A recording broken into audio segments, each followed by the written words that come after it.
स्थिति आक्रामक बनी हुई है।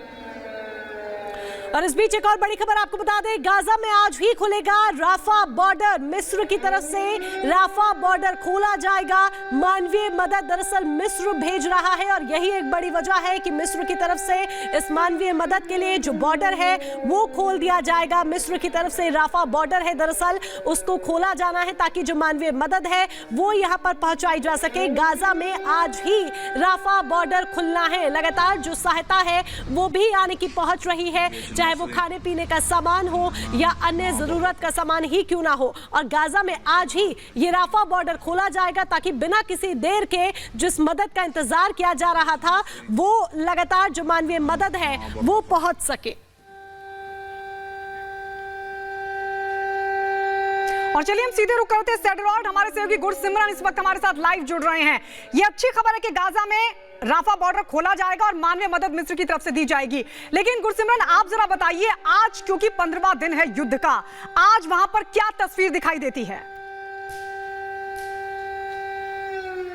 देखिए, मानवीय मदद की आपने जो बात की है वो स्वाभाविक तौर पर खोली जाएगी, लेकिन इजराइल ने एक बात साफ कर दी है कि ये मानवीय मदद तक ही सीमित रहनी चाहिए। अगर ये हमास के आतंकियों को मदद होती है तो इसका मुंहतोड़ जवाब दिया जाएगा और इस मदद को तत्काल प्रभाव से रोक दिया जाएगा। क्योंकि एक बात हमास के आतंकियों के बारे में इजराइल बिल्कुल साफ जानता है कि हमास के आतंकी हर संभव प्रयास करेंगे कि उनके पास गोला बारूद, हथियार और हर संभव मदद पहुंचे, क्योंकि रफा बॉर्डर खोला जा रहा है। आपको याद होगा, रफा बॉर्डर तब बंद हुआ था जब इजराइल की तरफ से जो मिस्र को गाजा पट्टी से जोड़ते जो गेट था उस पर रॉकेट दागा गया था। यानी कि पहले ये आशंका थी इजराइल को कि वहां से हमास के लिए मदद आ सकती है और ये मदद जो शुरू होने जा रही है ये सीमित रहेगी सिर्फ दक्षिणी गाजा तक। उत्तरी गाजा तक कोई मदद जो है वो नहीं पहुंचने वाली। ये बात इजराइल ने बिल्कुल साफ कर दी है। जब अमेरिका के राष्ट्रपति जब आए थे जो बाइडेन, तो उनके साथ मीटिंग में बेंजामिन नेतन्याहू ने कहा था कि उत्तरी गाजा को हमने खाली करवाने का निर्णय लिया है और उस पर कोई मदद नहीं होगी।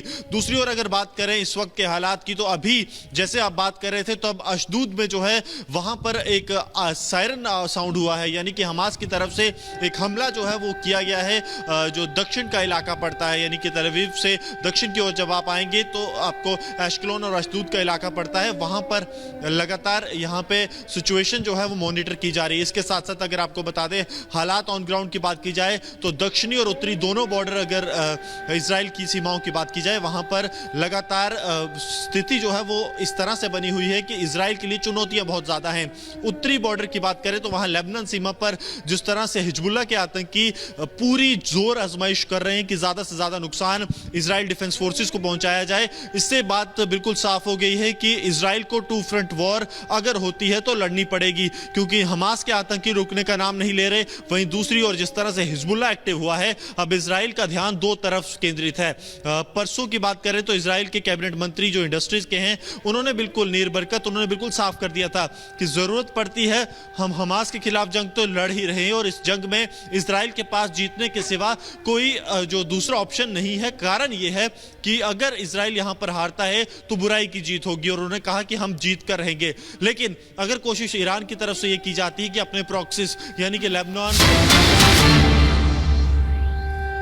और इस बीच एक बड़ी खबर आपको बता दें, दक्षिणी इजराइल में रॉकेट दागे गए हैं। हमास की तरफ से कई ऐसे रॉकेट हैं जो दक्षिणी इजराइल में दागे गए हैं। यानी कि गुरसिमरन में जिस तरीके से टू फ्रंट वॉर की बात कर रहे थे और हमास की बात कर रहे थे कि हमास है कि रुकने का नाम नहीं ले रहा है, वही कुछ यहाँ पर होता नजर भी आ रहा है। हमास लगातार जो तमाम रॉकेट है वो दाग रहा है और इजराइल की तरफ से ये बयान भी सामने आ चुका है कि 6000 से ज्यादा रॉकेट हमास दाग चुका है अभी तक। 6000 से ज्यादा रॉकेट और ये संख्या लगातार बढ़ती जा रही है। ये जो तस्वीर आप देख रहे हैं दक्षिणी इजराइल की तस्वीर है, जहां पर ये देखिए हमास आतंकी संगठन की तरफ से रॉकेट अटैक किया जाता है और इजराइल का जो सुरक्षा कवच है आयरन डोम वो कई रॉकेट्स को, कई मिसाइलों को हवा में ही नष्ट करने का काम कर रहा है। बावजूद इसके ये जो तमाम रॉकेट अटैक देखे जा रहे हैं ये कई हद तक नुकसान पहुंचाने में भी सक्षम है और लगातार ये जो तस्वीरें हैं वो हम आप तक पहुंचा रहे हैं। ये तस्वीरें जो फिलहाल आप देख रहे हैं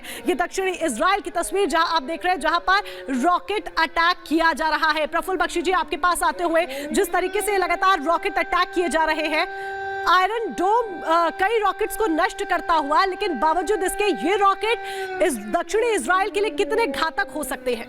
देखिए, आपकी बात बिल्कुल सही है।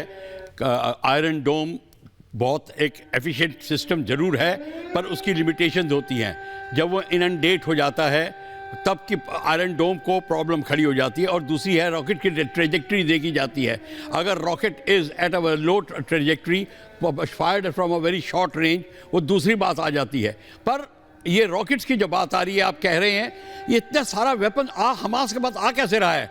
आपको पता होना चाहिए ये कसाम रॉकेट जो बना रहे हैं या R7 हैं, रॉकेट प्रोपेल्ड ग्रेनेड लॉन्चर्स जो इस्तेमाल कर रहे हैं, ये सारे के सारे इन्होंने लेफ्ट ओवर वेपन सिस्टम्स जो हैं, यहाँ तक कि और जितना कबाड़ का सामान होता है उसको मिला के इनके जो एक्सपर्ट्स हैं नॉर्थ कोरिया से और ईरान से, और इन्होंने इतने इनको वेपन सप्लाई किए हुए हैं। और एक चीज़ आपको मैं बता दूं, एक होता है UXO अनएक्सप्लोडेड ऑर्डिनेंस और एक होता है LOW लेफ्ट ओवर वेपन्स पुराने।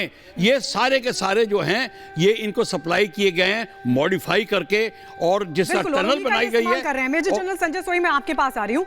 ये गुरसिमरन क्योंकि लगातार 15 दिन से वहां ग्राउंड पर डटे हुए हैं, वो दो बड़ी बातें कह रहे हैं। वो कह रहे हैं कि राफा बॉर्डर खुलेगा, लेकिन इजराइल ने ये साफ कह दिया है कि जो भी ह्यूमैनिटेरियन हेल्प है, जो भी सहायता है, वो सिर्फ लोगों तक, सिविलियंस तक पहुंचनी चाहिए, हमास तक ना पहुंचे, नहीं तो फिर उसके बाद अंजाम भुगतना होगा।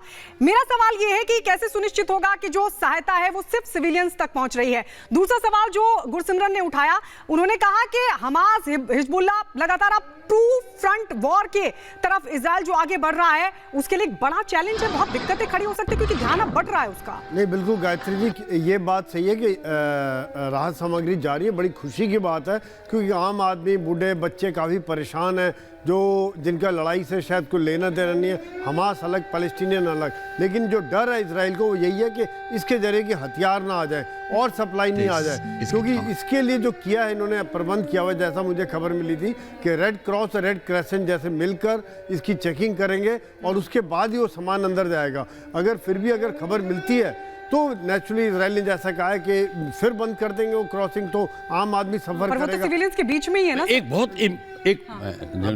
बहुत इंपॉर्टेंट चीज़ ये है, अगर red cross, red crescent organisations हैं, अब वो सप्लाई, वो ह्यूमैनिटेरियन एड दे रहे हैं, अगर हमास के सिविलियन या हमास भी वुंडेड है उसको डिनाई नहीं करेंगे।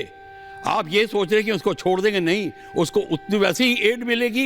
ये डिस्क्रिमिनेट नहीं करते बिटवीन टू पार्टीज, ये उनको भी उतना ही, और जिसकी वूंड ज़्यादा होगी उसको प्रायोरिटी मिलेगी। क्या अगर हमास का ज़्यादा घायल है और अब दूसरा सिविलियन कम है या IDF का कम है तो उसको मिलेगी, इसमें कोई डिस्क्रिमिनेशन नहीं होगी। तो फिर जी, अब हम डिफेंस एक्सपर्ट सर के पास चलते हैं। नहीं देंगे, ह्यूमैनिटेरियन एड के लिए भी मना कर रहा है, सहायता के लिए भी मना कर रहा है। देखिए, सहायता की बात कौन सी है? ये नहीं आप डिक्टेट कर सकते रेड क्रॉस, रेड क्रेसेंट को कि आप हमको सहायता दीजिए, उसको नहीं दीजिए, ये कभी नहीं हो सकता। हाँ, मिलिट्री एड्स की बात कर रहे हैं, वो अलग चीज है, लॉजिस्टिक्स की बात अलग। SP सिंह सर, मैं आपके पास आऊंगी। मेरा सवाल ये है, अगर हम मदद की यहाँ पर बात कर रहे हैं तो अमेरिकी राष्ट्रपति ने वहां संसद को संबोधित करते हुए इमरजेंसी रिलीफ फंड का जिक्र किया है। $10 अरब की एक बड़ी मदद जो है वो इजराइल के लोगों को मिलने जा रही है। लेकिन इसी बीच उन्होंने स्टेटमेंट दिया और कहा कि हमास और पुतिन की जब हम बात करते हैं तो इससे साफ तौर पर यह पता लगता है कि अपने